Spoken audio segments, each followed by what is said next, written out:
Hello, I'm Matt Galloway, and this is the Current Podcast. The Prime Minister, Mark Carney, and Alberta Premier Danielle Smith have revived the possibility of a new pipeline in the West. Their agreement is part of the federal government's nation-building agenda, but the whole nation, it turns out, is not on side, including some in Danielle Smith's own party. She pitched this new energy deal at the United Conservative Party's convention this weekend. Here's how that went. I support a strong and sovereign Alberta within a united Canada. I know we might have a bit of a difference of opinion on that, but I hope people today feel a lot more confident that Canada works than they did a couple of days ago.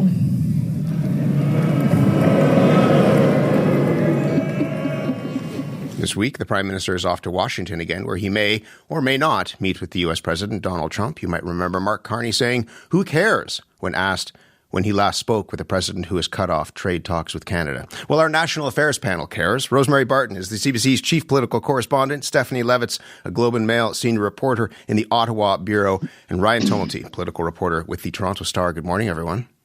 Morning. Good morning. Rosie, the Prime Minister got 2 standing ovations in Calgary last week, including from oil patch and business crowds. You have that on your bingo card? Not lately, no, and not with necessarily a Liberal Prime Minister. But I think we're increasingly learning that this Prime Minister does things differently and has different plans for the country. I did not expect myself for this memorandum of understanding, this agreement, to go quite as far as it did in terms of loosening or preparing to suspend or eliminating entirely different environmental policies put in place by the previous government in order to chart the path to a potential pipeline. And I know we'll talk more about all the hurdles that have to be overcome to get there. But Mark Carney has long made climate change part of his own battle, his career, and in many respects, I think people today are asking, how important is that, given some of the things that were included in that deal? Ryan, what surprised you the most about this agreement that the Prime Minister and the Premier of Alberta signed? Yeah, I mean, I have to say I was surprised to see the language around the clean electricity regulations. These are regulations the Trudeau government brought in that are supposed to decarbonize Canada's electricity sector.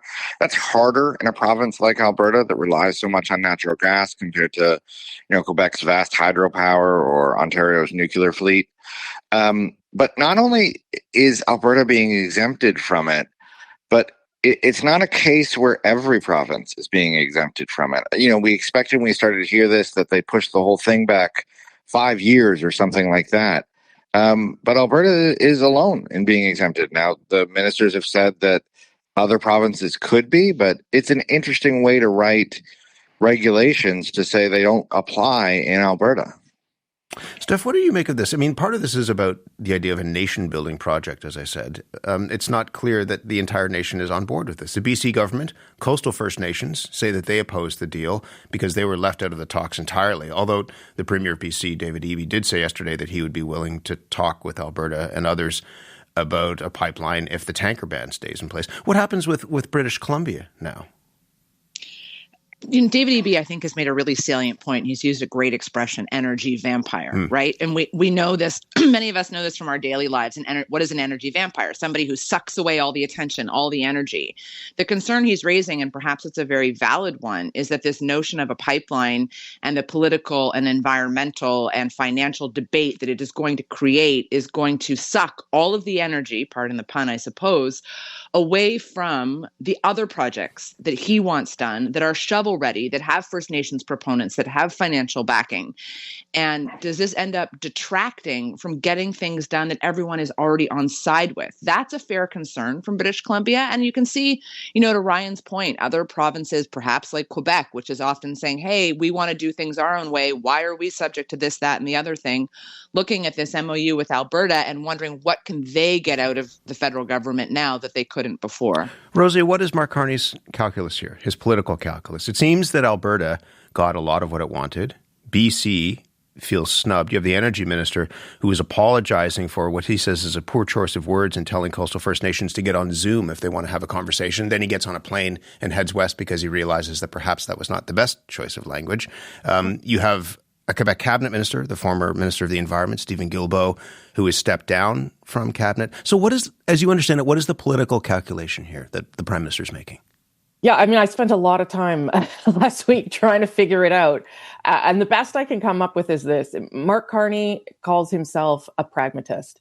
And I think this is a pragmatist approach to two things. One, to dealing with what is a growing concern around Alberta's place in the country and in the Federation. You heard those boos there from separatists at Daniel Smith's own party convention over the weekend. And I think the second piece is that he believes that the way this deal is structured, he will actually get Alberta to a better place when it comes to fighting emissions. If you look at the industrial price on carbon that Alberta has agreed to now, up to $130 a ton, they're starting at 95, and they're going to plot a path forward to that. You know, I think that there were questions about whether Alberta would actually get there. The problem with that reasoning, of course, is that there is a federal backstop on industrial carbon pricing, and the federal government could force them to get there. But I guess what I'm saying is they think that I think they think that this gets Alberta to commit more to fighting climate change than it did before. That they will actually, that there will be follow through. I just don't know, though, if the trade-off makes sense for a lot of people. Clearly, it didn't make sense for Stephen Guilbeault. The idea that you could push Alberta to potentially do more on climate change, but in exchange, you've got to give them the possibility of a pipeline. And I think that really runs the risk of alienating progressive environmental concerns inside the Liberal caucus and for voters who voted for Mr. Carney, not thinking that a pipeline would be in the offing. Ryan, do you want to pick up on that? Do you think this is going to move the needle on support for the Liberals in Alberta? And not just in that province, but maybe in Saskatchewan as well, maybe in some parts of British Columbia where they were vulnerable? I think, and I've talked to a bunch of Liberals about this, politically, I don't know that I see the upside for him. The Liberals had their best election ever this year in BC. They have 20 seats in that province. They have seats on Vancouver Island for the first time in many elections. They were in very good shape in BC.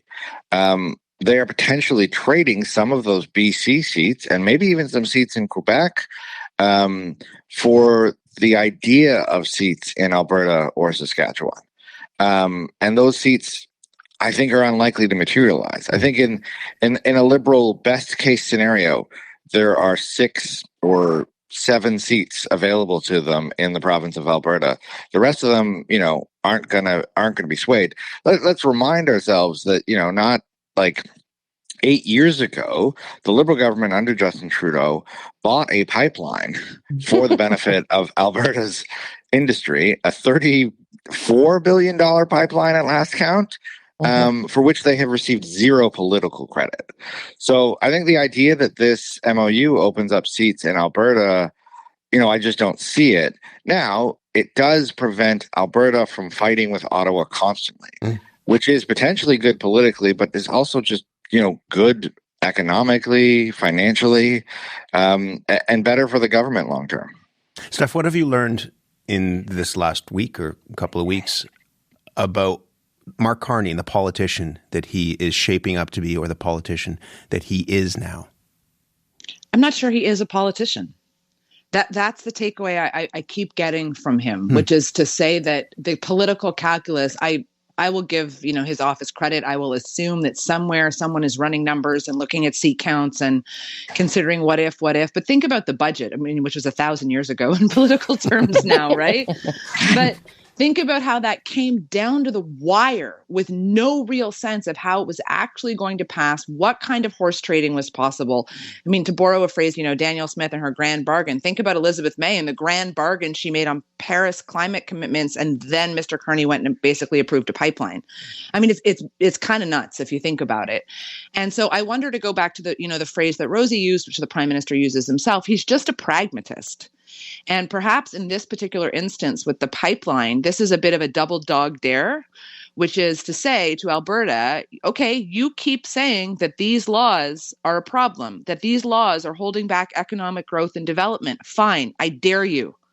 Get it done.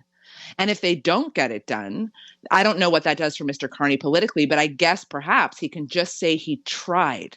Because if the idea that, the business sector and the oil and gas industry and everyone is saying that we can't get ahead, we can't get ahead, we can't get ahead, this is Canada's right now, at this moment in time, probably our best thing to do to juice our, gross domestic product, juice our economy. So he's giving it a go. If he fails, well, at least he tried. Jason Kenney, the former Premier of Alberta, was on this program on Friday, and I asked him at the end, do you think this will ever be built in your lifetime, hoping that you live a long, long life? And he admitted that he's not sure about that. What do you make of that, Steph? Yeah, and I think that's exactly it. I think the pipeline, what's interesting about the pipeline is that it was more so the politics of it, right? Which is to say that Danielle Smith got a political win by getting an agreement in this pipeline. This pipeline was very much, to borrow the phrase, centered in this MOU. But there's a lot of other stuff in the MOU about AI, about other issues.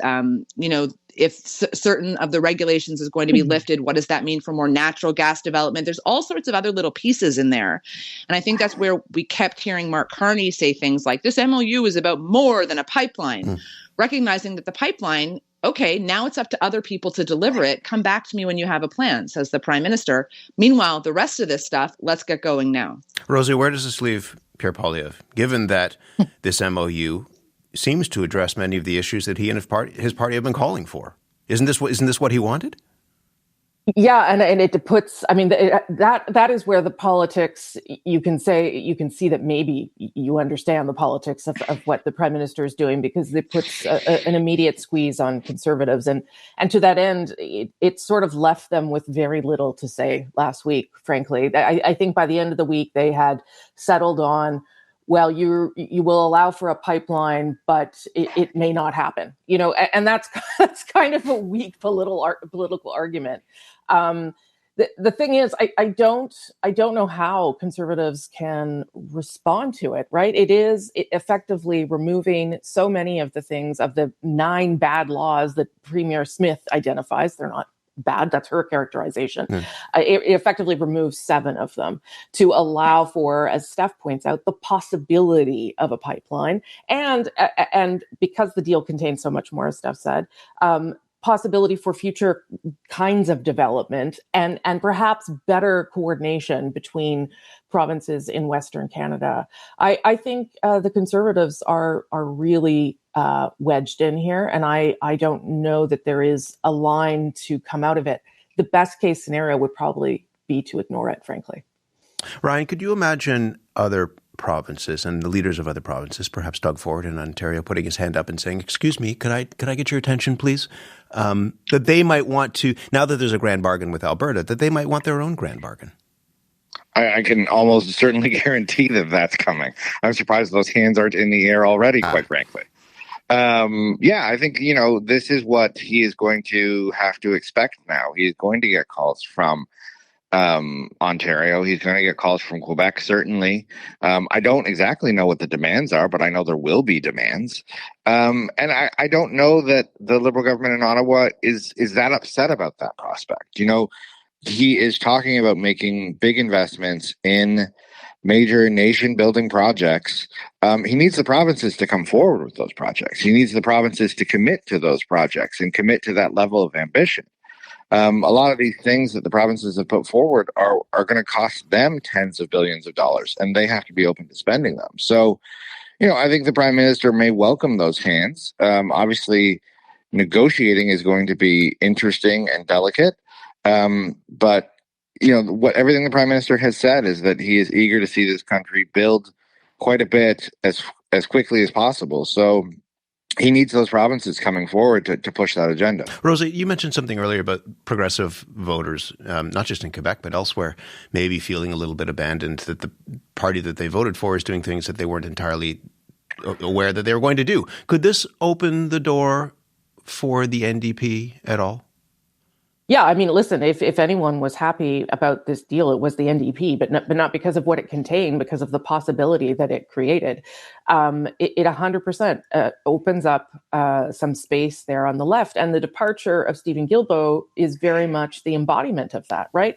Someone who has been a lifelong climate activist, who had, frankly, sucked up a lot of stuff already, including the purchase of a pipeline, finally said that this is a bridge too far. And for the NDP, if they get a leader that makes sense, if they can position themselves properly, I do think it allows for some opportunity. Mark Carney is clearly pulling the Liberal Party much further to the center right in this country, where more voters probably are.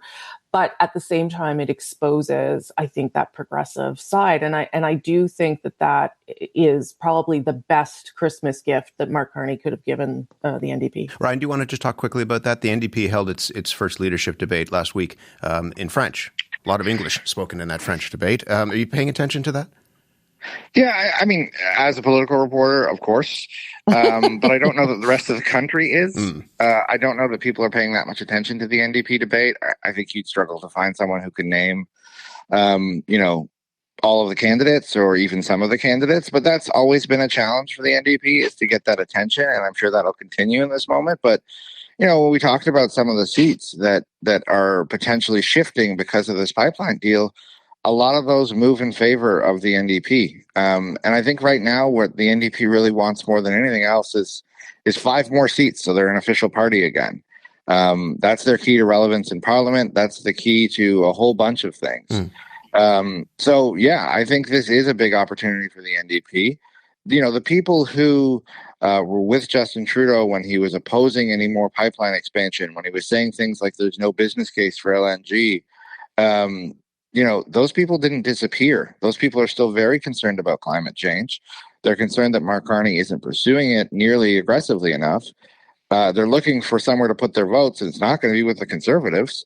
So, yeah, I do think there is an opportunity for the NDP there. Steph, last couple of minutes to you. The Prime Minister is off to Washington this week. He said, who cares, when he was asked when the last time he'd spoken with Donald Trump was. He may have the opportunity to speak with Donald Trump at the World Cup draw in the next couple of days. Do you think Donald Trump took notice of that when he said, who cares, when the last time he spoke with him was? I have an inkling that Donald Trump took notice only because Mr. Carney then noted that he had spoken to Donald Trump after that. And he said, well, whatever we said, we texted, it sounded like. It wasn't newsworthy. And I think every reporter in the country was like, let us be the judge of that, Prime Minister. How about you say what you said? And I would suspect perhaps that he shot the guy a text and said, I do care, actually. The risk of this Washington trip is, once again, we have a sporting event with a deadline attached to it, right? Like, Mr. Carney is going to go down for this FIFA draw. Is he going to talk to Trump? Is he not going to talk to Trump? And the pressure on him every time to deliver something keeps going, right? And the Prime Minister seems to shrug off this question that he keeps getting asked about his engagement with the president. But I know I've said it on this panel. We've all said it multiple times. This is what got you elected, sir. The promise of a deal with the president. So to keep shrugging off the who cares when I spoke to him last, I don't think that's the best look. We'll see whether anything comes out, aside from the what I guess is it balls coming out of a bowl or something like that? Is that how they do the World Cup draw? I'm not entirely sure, but we'll see. Maybe that will offer some political insight into where this may go. Good to have you all here this morning. Thank you. Thanks, Matt. Thank you. Rosemary Barton, CBC's chief political correspondent, host of Rosemary Barton Live. Stephanie Levitz is a senior reporter in the Globe and Mail's Ottawa bureau. Ryan Tumilty, political reporter with the Toronto Star. They're all in Ottawa.